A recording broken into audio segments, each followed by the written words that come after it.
Check, check. Hey, pirates. I'm sorry I can't be there. Right now, my son is sick, so I'm hopefully going to be able to do a little bit of this lesson electronically. I'm recording it the night before you guys are practicing on these histograms. So we were going to go over the test today. However, with me being absent, we're going to postpone that to uh, tomorrow. What we're going to do today is we're going to work on some notes on histograms and exponential growth, and then we're going to continue with part B, which is celebrating diversity. So give me one moment to hide this away. All right, take out your iPads and your Notability, and we'll take down some brief notes on exponential and histograms. All right, so first thing we're going to talk about briefly is exponential growth.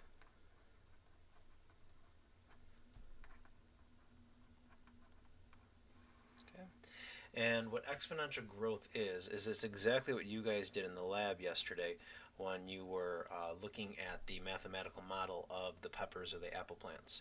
So what exponential growth is just an increasingly quick increase in the size of something.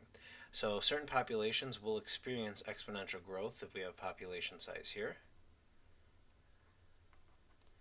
and time on this axis. And notice that the growth accelerates as we move on in time, and so it just gets faster and faster and faster, and the population increases exponentially is what it's called. So the growth in this case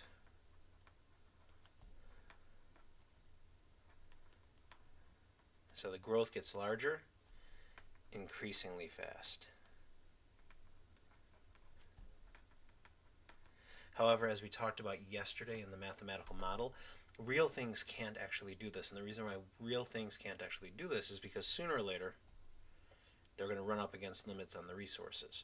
And so therefore, not everything can survive, otherwise you're going to get this exponential growth curve. So these are not realistic over long time frames. What you end up seeing typically is not this exponential growth. What you end up seeing is a logistic growth. And the logistic growth looks something like this, where you have time on the bottom and you have a population size on the side. Okay, and what ends up happening, one second, let me move my face. Hi everyone.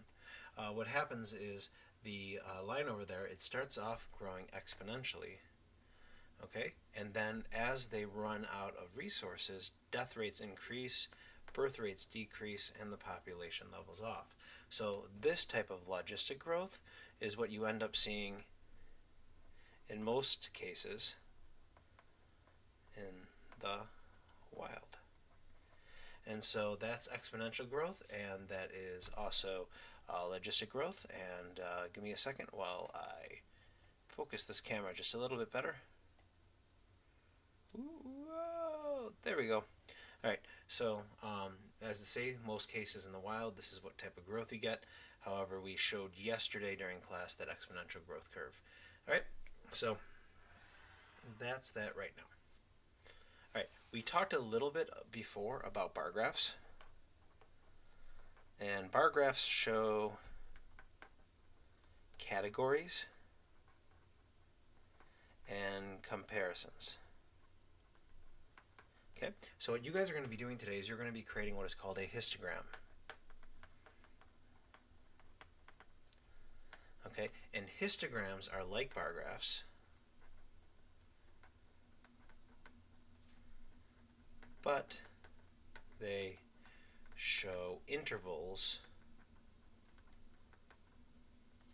instead of single categories.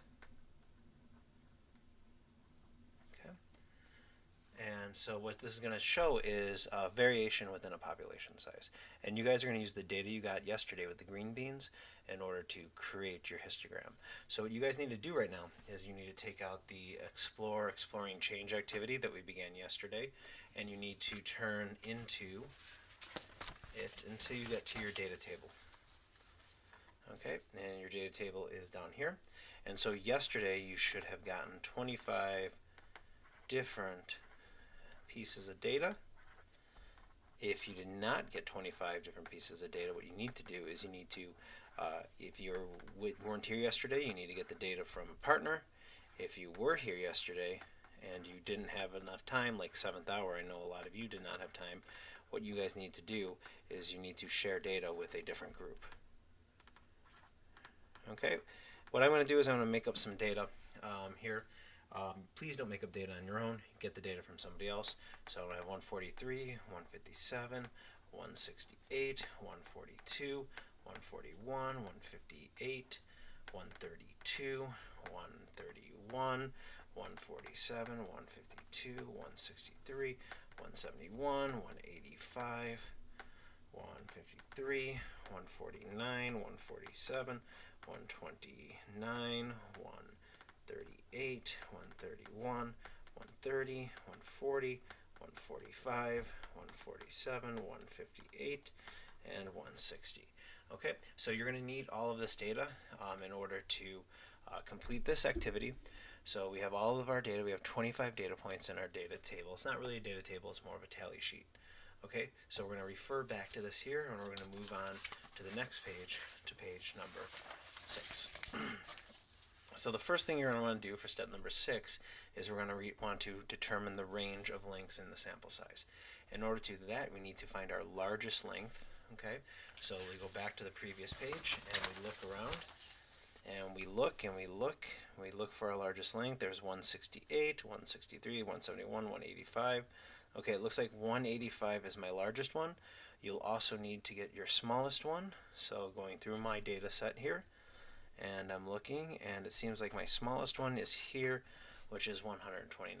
So my largest one is 185, my smallest one is 129. I'm going to keep that in mind. Okay, so now I need to find my range. So in order to find my range, I take my largest length, which is 185, and my smallest length, which is 120. And you're doing this for your data, not my data, 129. Okay, I have my handy dandy calculator right here on my screen, and I'm typing 185 minus 129, and that gives me 56. Alright, so now that we have my range, now we need to create the intervals. So the intervals, what we're going to do is we need to be able to divide it by 5 or by 6 or 7. 6 or 7 is probably the best. But you think about this number here, and you're going to just kind of plug it in. So can I have 56 divided by 5? And the answer to that one is probably not. So nope, not at all. Now I'll try 56 divided by 6, and that doesn't work either. And then I try 56 divided by 7, and that does work. So 56 divided by 7 works. Okay, so now that I'm able to take my 56 and divide it by 7, I'm going to get the number 8, and I'm going to remember that number. That number here is going to be my interval range. So what you need to do first is you need to find the overall range, and then you need to divide it by 5, 6, or 7, or 8, preferably 6 or 7, but if you can't do that, then that's okay as well. And now we need to create basically the same frequency distribution table here. Once you have this, you're good to go. Now if you can't get it to divide by one of those numbers, like let's say I ended up with 57 as my range, okay, it's okay to add 1 to the range. So for example, 57 divided by 6 is not going to do anything. 57 divided by 8 is not going to do anything. 57 divided by 7 is not going to do anything. So what you could do is you can keep adding 1 until you get it to divide by one of those numbers. So now I have 58, and I'm going to take 58 divided by 7, and that does not work. 58 divided by 8 doesn't work. 58 divided by 6 does not work. So then you just keep adding 1 until you get a number that divides by one of those numbers. Eventually what's going to happen is you're going to get to 60. 60 is divisible by 5, and that's how you do it. You just keep adding 1 to your range until you get a number that can be divided by 5, 6, 7, or 8 evenly. Anyway, my interval range is 8. Your interval range should be somewhere around there. It does not have to be exactly 8 or 9. It just has to be a nice whole number. Okay, so now you need to create this interval table right here. To create the interval table, all you're going to do is you're going to start with your smallest number. So we need to go back to the previous page. My smallest number is 129. So I'm going to go 129. And then to that, I'm going to add a little dash. I'm going to add a range. To that, I'm going to add my interval range. And my interval range is 8. So I'm going to take 129 plus 8, and that gives me 137. Okay, and I'm going to put that there. Okay, and I'm going to keep doing that all the way down. So I get 137 plus 8 gives me 145. 145 plus 8 gives me 153. Okay, 153 plus 8 gives me 161. 161 plus 8 gives me 179. 1, 2, 3, 4, 5, 6. And that should encompass all of my data points. Let's double check. Nope, I need it to go to 185. So I'm going to add one more range of 8. So 169 plus 8 gives me 177. And then what you're going to do is you're just going to fill in the number that goes before this. So I have 129 to 136, 137 to 144. Notice how this number is one more than this number. So the next one is 152, then 160, then 168, then 176. And when you get to this last one, all you're going to do is you're going to add 8 to it. So 177 plus 8 gives me my 185. Okay, so now I have all of my intervals. What I need to do with this information is I need to just go to the previous page where I have all 25 of my data points here.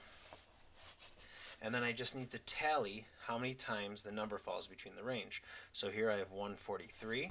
So I go and I look for where 143 would be. It's right here. I put a tally mark. Okay, I do it again. 157, tally mark. 168, tally mark. 142, tally mark. 141, tally mark. 158, tally mark. 132, tally mark. 131, tally mark. 147, tally mark. 152, tally mark. 163, tally mark. 133, tally mark. 149, tally mark. 147, tally mark.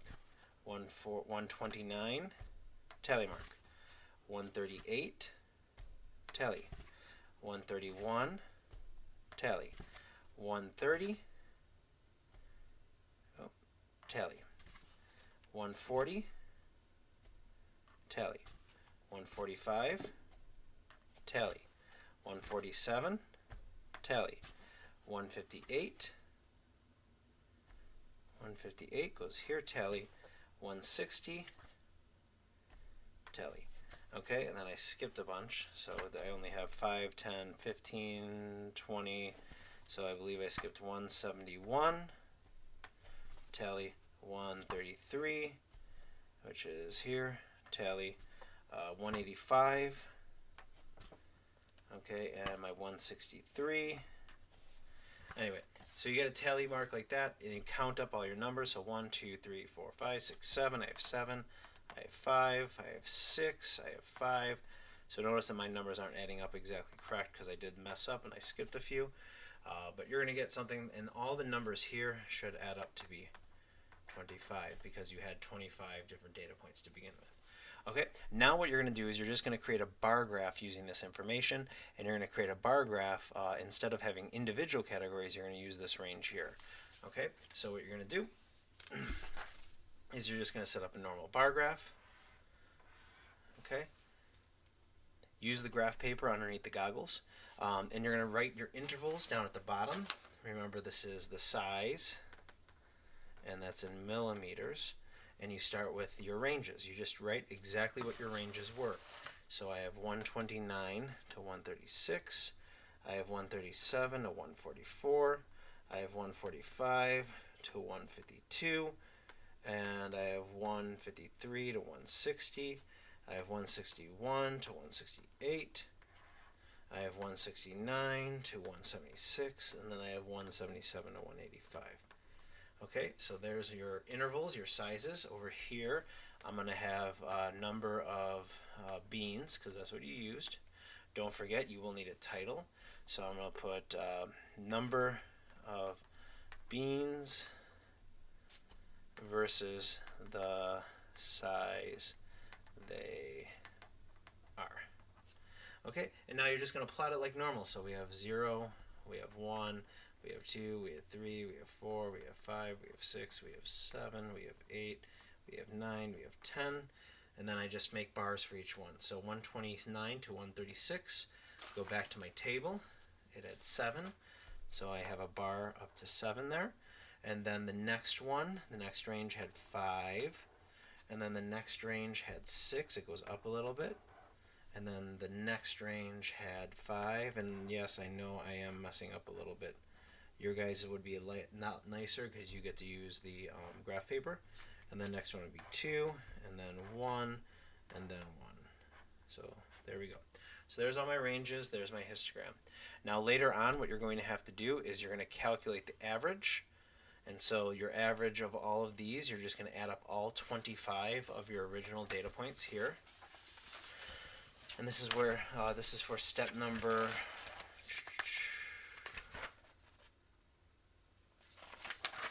8. Okay, you're going to add up all of the data, every single one, and you are going to add the mean to the graph.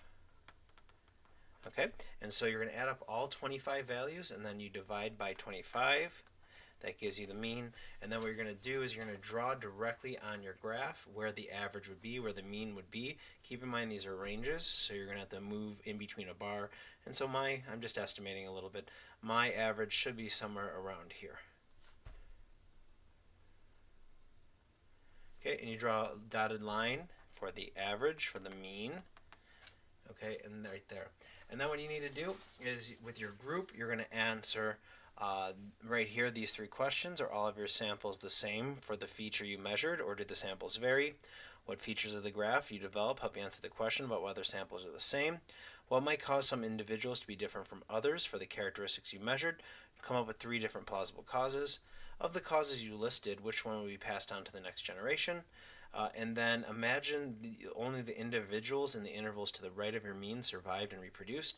So what this one means is you're going to take this graph here and you're going to say, what would happen if all of these guys over here died?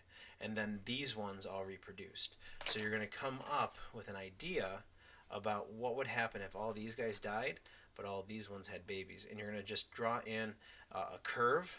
So if these ones are all dead, they're not going to reproduce. So my new curve should be somewhere over here where my average shifts a little bit. So you're going to have to work on those steps. So you need to work on steps number 6 through 9, and hopefully I'll be in tomorrow to give you guys a hand. Thanks for listening, and I hope to see you all tomorrow.